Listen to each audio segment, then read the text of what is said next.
India का तो air force तो कुछ नहीं है हमारे सामने अभी। हमने इनको इतनी पिटाई की है कि आधा इंडिया हमारे प्लेन्स उधर आराम से जा सकते हैं। Kashmir no longer bilateral, Kashmir multilateral हो गया। कोई भी न्यूक्लियर ब्लैकमेल भारत नहीं सहेगा। न्यूक्लियर ब्लैकमेल की आड़ में पनप रहे आतंकी ठिकानों पर भारत सटीक और निर्णायक प्रहार करेगा। ये सीज फायर का फायदा पाकिस्तान को ही ज्यादा हुआ है, वरना ये आज जो जश्न मना रहे हैं और ये सब है ना, ये झूठे जो वो इस काबिल भी ना रहते कि वो खड़े रह सकते हैं। देखिए, अमेरिका को एक बात पता होनी चाहिए और डोनाल्ड ट्रंप को एक बात पता होनी चाहिए कि एक लेवल तक ठीक है यार, आप हमारे दोस्त हैं, हमारे मित्र हैं, हमारे पार्टनर हैं, एक लेवल तक हम आपकी बात सुनेंगे। आप ये मत सोचिएगा कि हमने आपको ब्लैंक चेक दे दिया। पूरी दुनिया में कार्टून्स बना हुआ है मोदी के। देखिए, इस किस्म के आदमी और इस किस्म के इमेज के साथ ही cannot continue to rule India. अगर पॉलिसी भी हिंदुस्तान की तो शायद कभी भी नहीं चेंज हो, जो भी आया। मगर एक बात मैं आपको बताता हूं, मोदी का moral right to remain in power खत्म हो गया है। नरेंद्र मोदी ने आज 12 मई को अपनी नेशन के साथ एड्रेस में कहा कि पाकिस्तान के लिए अब खुली ऑप्शंस हैं कि या तो वो टेररिज्म का साथ दे या फिर वो हमारे लिए हमेशा लड़ने के लिए तैयार रहे। पाकिस्तान ने हमेशा न्यूक्लियर हथियार को दिखाकर भारत को खुली धमकी देता था। यही वजह है कि पाकिस्तान हर साल भारत में आतंकी भेजकर मासूम लोगों की जान लेता था, जिसमें बड़ी ताकत भी उसका साथ देते थे। ऐसी न्यूक्लियर ब्लफ को प्रधानमंत्री मोदी ने सीधा कर पाकिस्तान के अंदर घुसा दिया और सबके सामने ये कसम खाई कि अगर पाकिस्तान ने फिर से भारत में आतंकी हमले की साजिश रची तो भारतीय सरकार इसे कोई मामूली हमला नहीं बल्कि जंग समझेगी। भारत की इसी धमकी के बाद पाकिस्तान के प्रधानमंत्री शहबाज शरीफ जंग के बीच में दौड़े दौड़े डोनाल्ड ट्रंप के पांव पकड़ने लग गए, क्योंकि इंडिया ने पाकिस्तान के सारे एयरबेस और आतंकी ठिकानों को नेस्तनाबूद कर दिया। क्योंकि इंडियन एयरफोर्स ने पाकिस्तान के नूर खान एयरबेस में जबरदस्त अटैक किया, जिसके बाद पाकिस्तान का न्यूक्लियर केमिकल लीक हो गया, जिसके बाद पाकिस्तान आर्मी और शहबाज शरीफ ने भारत से माफी मांगी और उसके बाद जाकर डोनाल्ड ट्रंप ने सीज फायर का ऐलान किया।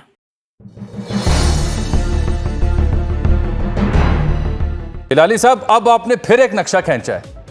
आपने फरमाया है कि इंडिया जो है इसने सीज फायर के ऊपर इसलिए एग्री किया है कि ये रीग्रुप, रीस्टॉक एंड रीअसेस करना चाह रहे हैं अपने टारगेट्स को, और ये जो पॉज आया है ये इसीलिए आया है।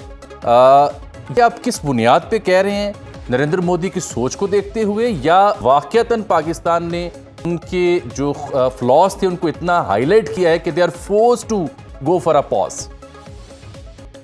देखिए, ये जो हमने हिंदुस्तान को शिकस्त दी है, ये शिकस्त जो है ये मोदी के लिए खत्म हो गया। माने मोदी जो है इससे बच नहीं सकता। अब मेरे ख्याल में एक प्लान है कि मोदी को कैसे बचाएं, मोदी को कैसे बचाएं, और हम जो अपने आप के हाँ, और इसलिए कि ये नहीं बचेगा। हिंदुस्तान का इस वक्त क्या हालत है, खालिस्तान हो रहा है। वो बंगाल के पास वो 7 सिस्टर स्टेट्स वो भी अलग होना चाहते हैं।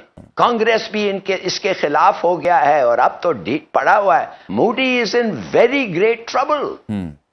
तो ये जो सीज, और क्यों? इसीलिए कि वो एंटिसिपेट नहीं कर सका कि उनके जहाजों के साथ हम क्या करेंगे। वो एंड उसको नॉलेज नहीं था कि हम किस व्हाट इज द स्टैंड, हमारा क्या कामयाबी है, क्या हमने हाइपरसोनिक, सुपरसोनिक और चीन के साथ किस किस्म का रिश्ता है। तो हमने अपने एयरफोर्स को अनबीटेबल बना दिया है, कंपेरेबल और even more to a western air force. India का तो एयरफोर्स तो कुछ नहीं है हमारे सामने अभी। हमने इनको इतनी पिटाई की है कि आधा इंडिया हमारे प्लेन्स उधर आराम से जा सकते हैं। उनके पास नॉलेज नहीं, टूल्स नहीं, मॉडर्न ये नहीं है, क्या कहते हैं, सिस्टम्स जो हैं, नेविगेशन क्या वो क्या कहते हैं जब बातें वो जो डिजिटल सिस्टम्स नहीं है। नहीं, अगर हैं भी तो all the computers can not बिल्कुल ठीक। जी, अब आप बात सुने। ये जो आप री ग्रुप की बात कर रहे हैं, रीस्टॉक की बात कर रहे हैं, आप कह रहे हैं कि कोई और ममालिक इनकी मदद को आएंगे, इसलिए पॉज लिया है, मोदी दोबारा छेड़खानी करेंगे, ये मैं समझना चाह रहा हूं ना। फिर चिश्ती साहब के पास जाते हैं। एब्सोल्युटली 100%। इसलिए मैंने कहा था मेरे ट्वीट में कि ये तो एक पॉज है, ये रीटारगेट, रीअसेस, ये जो इनकी जो कमी थी उसको पूरा करने के लिए इनको चाहिए 10, 12, 20 दिन, पता नहीं कितना, शायद 1 महीना भी हो जाए, मगर मैं लिख के दे सकता हूं। मैंने कहा दिस इज माय असिस्टेंट, मैंने कहा कि ये फिर आएंगे और ये जब इस वक्त शुरू करेंगे they will start from the rear जो rear end of your air bases और बॉम्ब करते करते आके आएंगे, ये आपको तबाह करेंगे। ये करना ये चाहते हैं। कैसे करेंगे?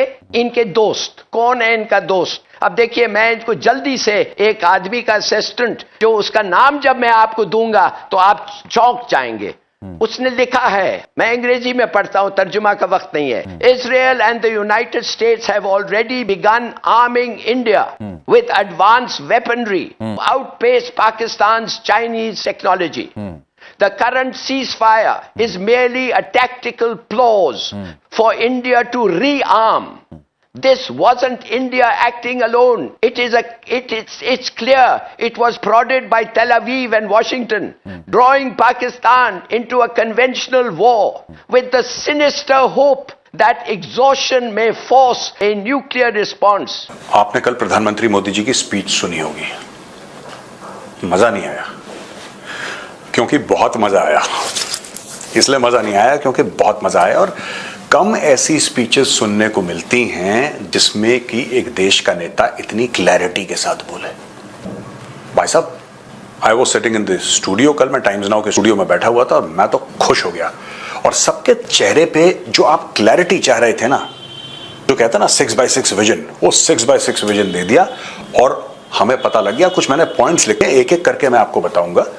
देखिए, अमेरिका को एक बात पता होनी चाहिए, और डोनाल्ड ट्रंप को एक बात पता होनी चाहिए कि एक लेवल तक ठीक है यार, आप हमारे दोस्त हैं, हमारे मित्र हैं, हमारे पार्टनर हैं, एक लेवल तक हम आपकी बात सुनेंगे।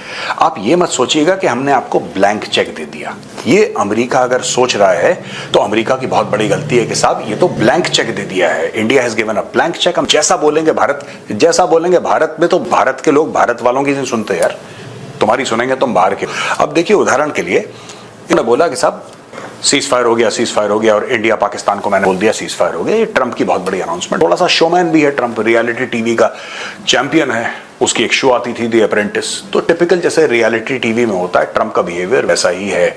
कल मोदी जी ने बोल दिया कि जब हमने मारना शुरू करा पाकिस्तान को, तो पाकिस्तान दुनिया भर में गया हाथ जोड़ के, बचाओ बचाओ बचाओ, पाकिस्तान गया।